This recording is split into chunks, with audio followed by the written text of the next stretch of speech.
حي على الفلاح.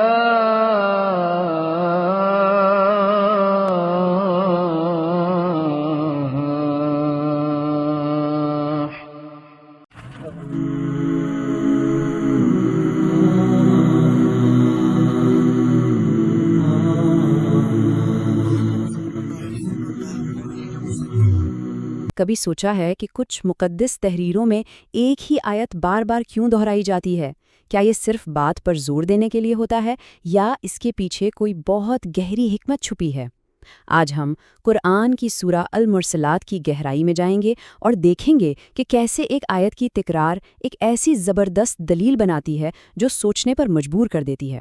یہ ہے وہ آیت جو اس صورت میں ایک گونج کی طرح بار بار سنائی دیتی ہے، لیکن یہ کوئی عام تکرار نہیں ہے، بلکہ یہ ہر دلیل کے بعد سنایا جانے والا ایک حتمی فیصلہ ہے جو ہر ثبوت پر مہر لگا دیتا ہے۔ تو سوال یہی اٹھتا ہے کہ ایک چھوٹی سی صورت میں 10 مرتبہ ایک ہی بات کیوں کہی گئی؟ کیا یہ صرف الفاظ کا کھیل ہے؟ نہیں، جیسا کہ ہم دیکھیں گے یہ ایک بہت ہی سوچا سمجھا اور طاقتور طریقہ ہے جس کا ایک خاص مقصد ہے۔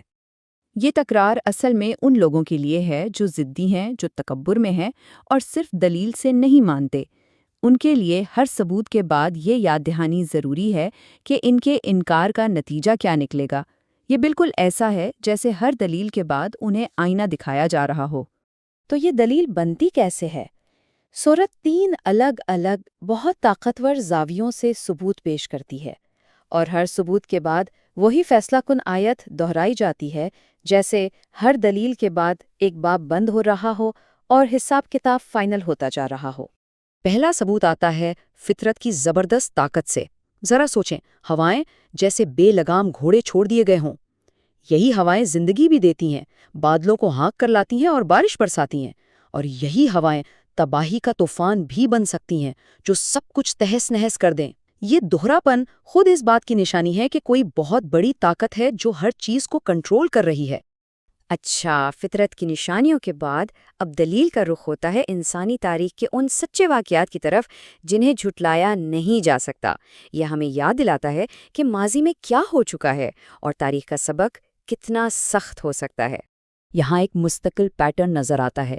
پچھلی قومیں جیسے قوم نوح، عاد اور سمود، جب بھی انہوں نے اپنے پیغمبروں کی بات کو جھٹلایا انہیں تباہ کر دیا گیا۔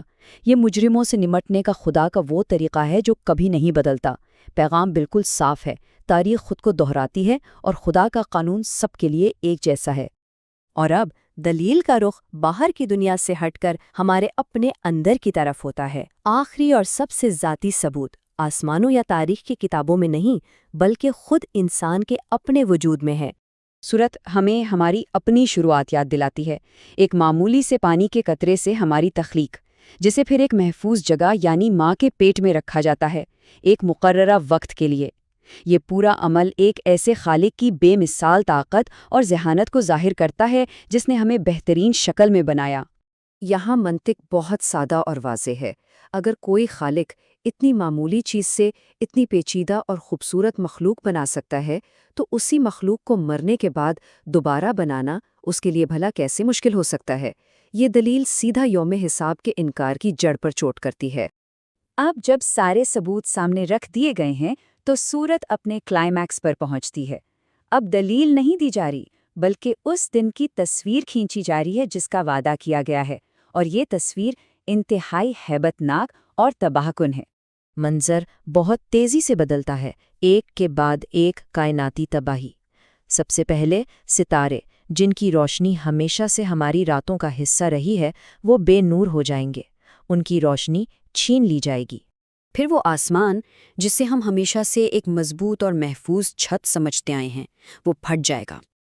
اور آخر میں وہ پہاڑ جو زمین پر مضبوطی اور استحکام کی سب سے بڑی علامت ہیں، دھول کی طرح اڑا دیے جائیں گے۔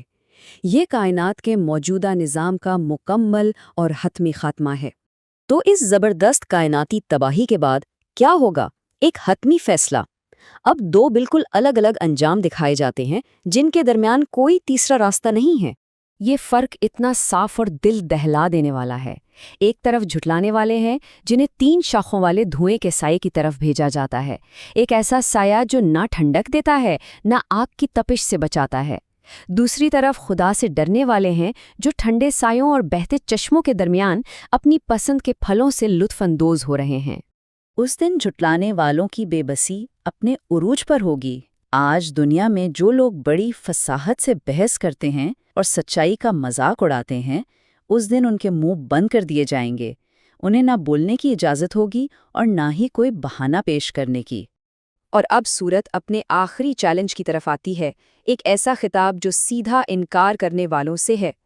یہاں ان متکبرین سے براہ راست کہا جا رہا ہے، ایک ایسی تلخ حقیقت کا اعلان کہ دنیا کی یہ لذتیں، یہ آسائشیں سب عارضی ہیں۔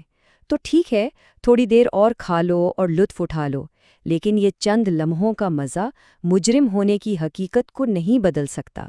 تو ان کا اصل اور بنیادی جرم کیا ہے؟ صرف ایک لفظ میں، تکبر۔ جب ان سے کہا جاتا ہے کہ اپنے رب کے سامنے جھک جاؤ، جو کہ شکر گزاری اور عاجزی کی سب سے بڑی علامت ہے، تو وہ انکار کر دیتے ہیں۔ یہی وہ رویہ ہے جس کی یہ صورت جڑ سے مذمت کرتی ہے۔ تو فطرت، تاریخ اور خود انسان کی تخلیق سے دلائل پیش کرنے کے بعد اور یوم حساب کی اتنی واضح تصویر دکھانے کے بعد سورت اس آخری گونجتے ہوئے سوال پر ختم ہوتی ہے کہ اگر کوئی اب بھی ایمان نہیں لاتا تو پھر آخر ایسی کون سی بات باقی رہ گئی ہے جو اسے قائل کر سکے گی۔ یہ ایک ایسا سوال ہے جو سننے والے کو اس دلیل کی جامعیت اور طاقت پر سوچنے کے لیے تنہا چھوڑ دیتا ہے۔